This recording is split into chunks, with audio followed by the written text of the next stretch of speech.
ঈসা আলাইহিস সালামের বাবা ছিল, আর বাবা ছাড়া সন্তান, ঈসা আলাইহিস সালামের মার নাম কি ছিল? মরিয়ম। কি নাম? খুব খেয়াল করেন, মরিয়ম। হযরত মরিয়ম ঈসা আলাইহিস সালামের মা, উনি গেছে গোসল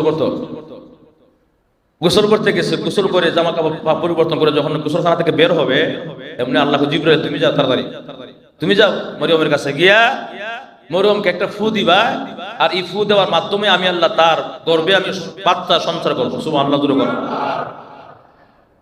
হযরত মরিয়ম গোসল থেকে বের হইছে। বের হওয়ার মুহূর্তেই দেখে সুন্দর টকবকে একজন যুবক সামনে দাঁড়ানো, আর সেই যুবক জিবরাইল আলাইহিস সালাম যুবকের আকৃতি নিয়ে হযরত মরিয়মের কাছে গেছে। মরিয়ম তথাতথ হয়ে গেছে, আরে এখানে আপনি কে? বলে, আমি আসছি আল্লাহর পক্ষ থেকে, আল্লাহ তোমার দ্বারা একটা কুদরত, আল্লাহর কুদরত প্রকাশ করতে চায়। সুবহানাল্লাহ। ও কের কুদরত? কুদরতটা হইল যে আমি তোমার একটা ফু দিমু, আর এই ফু দেওয়ার মাধ্যমে আল্লাহ তোমার গর্ভে বাচ্চা সঞ্চার করবে, এবং এটা আল্লাহ কুদরত নিদর্শন আল্লাহ প্রকাশ করতে চান। মরিয়ম আলাইহিস সালাম বলেন, হায় হায়, এটা কি বলে? আমার তো বিয়েই হয় নাই, এরপরে আমার বাবা মা এত খারাপ ছিল না, আমার বাবা মা ছিল ভালো, আমার ভাই সব ভালো ভালো পরিবারের বংশের আমি মেয়ে, আমার এমন হলে আমার কি অবস্থা হবে? মানুষ তো আমার ধিক্কার দিবে। আল্লাহ সব পারেন, আল্লাহ সব করতে সহজ, আল্লাহ সব পারেন। সুবহানাল্লাহ বলেন, আল্লাহ সব পারে কিনা? আরো জোরে কোন, ইন্নাল্লাহা আলা কুল্লি শাইইন কাদির।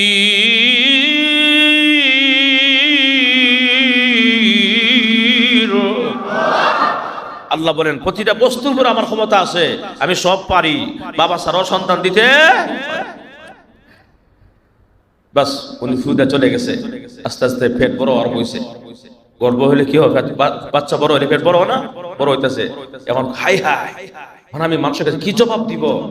আল্লাহ কাছে কাঁদতেছে, আল্লাহ তুমি আমার বাঁচাও, এটা কি বললাম আমি? উনি লজ্জায় চলে গেছে পাশের এলাকায়, একদম নির্জনে মরুভূমি এলাকায় একটা খেজুর গাছের নিচে বসে রয়েছে। মরা খেজুর গাছ। কি গাছ? মৃত্যু আর কি, মৃত্যু খেজুর গাছ। এটা শুকায়া খড়কুটা হয়েছে, এর মধ্যে কোনো পাতা নাই, কিছু নাই, এর মধ্যে হেলান্দে বইছে। আর আকাশে তাকায়, আল্লাহ আমি এখন কি জবাব দিব মানুষের কাছে? আমি এখন কি জবাব দিব? কোনো চিন্তা করো না, আল্লাহ পাক জানায় দিলেন, আমি সব পারি, আমি সব সহজ করে দিব। তুমি তোমাকে কেউ জিজ্ঞেস করে বাচ্চারা কোন জায়গা থেকে আনছো, তুমি এত খারাপ কেন? তুমি এক কথাই বলবা, হাত দেয় ইশারা দিয়ে, আঙ্গুল দিয়ে, আমি রোজা। কথা বলা কি বলবা? রোজা। আমি রোজা। আগের দিন রোজা ছিল কি? জবান বন্ধ থাকা। কথা বলা। একদিন কথা না বলা, 2 দিন কথা না বলা, এটা আগে রোজা ছিল। কথা কন। এই জন্য তুমি হাত দিয়ে ইশারা দিবা, আমি কথা বলবো না, আল্লাহর তরফ থেকে আমি রোজা।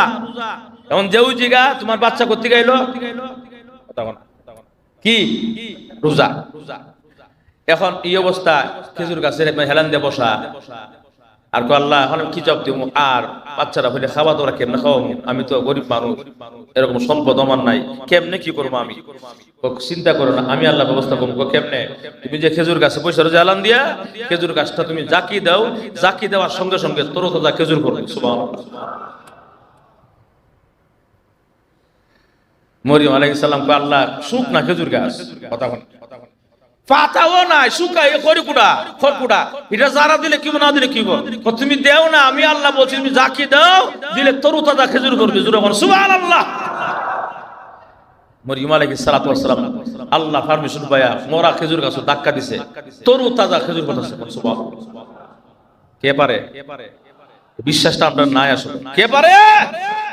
মরা খেজুর গাছ থেকে আল্লাহ খেজুর দেওয়ার ক্ষমতা আছে না নাই? এটা ঈমান। এটা কি ঈমান? আমাদের ঈমান। আল্লাহ পারে, এটা ঈমান। কথা কথা। বাস খেজুর পাড়া করতেছে, খেজুর খাইলো। পানি পাবো কেমনে? পানি তো নাই কাছে, মরুভূমি এলাকা, কোথাও পানি নাই। আল্লাহ বলেন, তুমি একটা পায়ের মোড়া দিয়ে আঘাত করো, মরুভূমি থেকে আমি আল্লাহ ছিদ্র করে পানি ব্যবস্থা করবো। সুবহানাল্লাহ। পাও দিয়ে আঘাত করছে মরিয়ম, এমনি দেখা যায় পানি উঠা শুরু হয়েছে, ঠান্ডা শীতল পানি। সুবহানাল্লাহ। তাহলে খাওয়ার ব্যবস্থা জায়গা থেকে হইলো, পানির ব্যবস্থা জায়গা থেকে হইলো। যে করলো সে কে? সেই আল্লাহ এখনো আছে না নাই?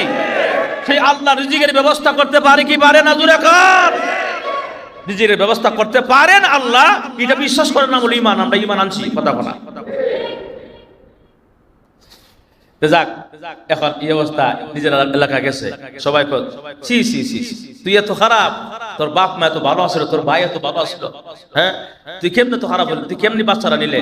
খালি একটা কথাই আমি রোজা রোজা রোজা। শেষ পর্যন্ত ইশারা দিয়ে বললেন বাচ্চাকে জিজ্ঞাসা করো, আমার বাচ্চা, আমার কোলে বাচ্চা আছে না, এটা জিজ্ঞাসা করো, আমি বাচ্চা কোন জায়গা থেকে আনছি, হ্যাঁ জবাব দিব।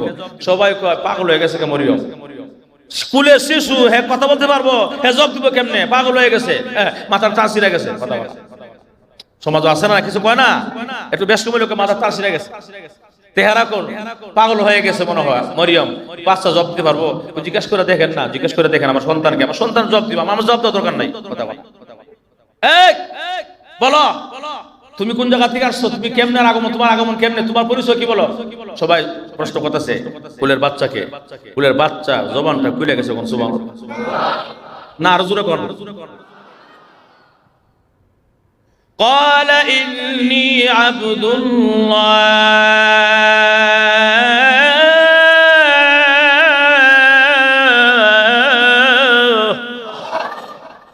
আমি আল্লাহর বান্দা। কথা বলা آتاني الكتاب,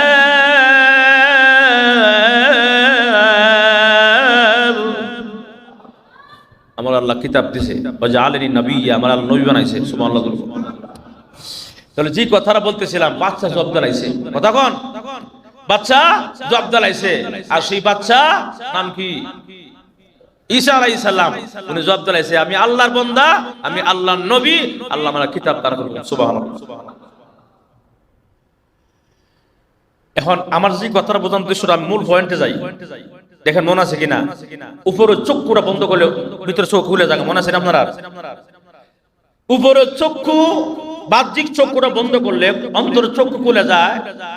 এটা ঠিক মরিয়মের সাথে কেন দৃষ্টান্ত দিলাম, তাফসীর জালালাইনের মধ্যে এটাই লেখছে যে মরিয়ম কথা বলতে পারতো, কিন্তু কথা বলে, কথা বন্ধ। কথা বলা কার ইশারা? আল্লাহর ইশারা, কথা বন্ধ। মরিয়ম কথা বলে না, কথা বলতে পারে কিন্তু বলে না, কার ইশারা? মরিয়ম জবানটা বন্ধ রাখছে। আর যে বাচ্চা কথা বলতে পারে না, সেই বাচ্চা জবানটা খুলে দিছে কে? তাহলে যে কথা বলতে পারে সে জবান বন্ধ, আর যা কথা বলতে পারে না তার জবান খোলা। ঠিক যদি আপনার আমি আমার বাহ্যিক চক্ষুটা বন্ধ রাখতে পারি, অন্তর চক্ষুটা খুলে যাবে। কথা বলা যখন ঠিক কিনা? এক নম্বর বলছিলাম, যারা ঈমান আনবে, নেক আমল করবে, তাদের পুরস্কার হলো তাদের চেহারা আল্লাহ নূর দিবে। 2 নম্বরে তাদের কলবে নূর দিবে। 3 নম্বরে আল্লাহ পাক রিজিকের অভাব দূর করে দিবে।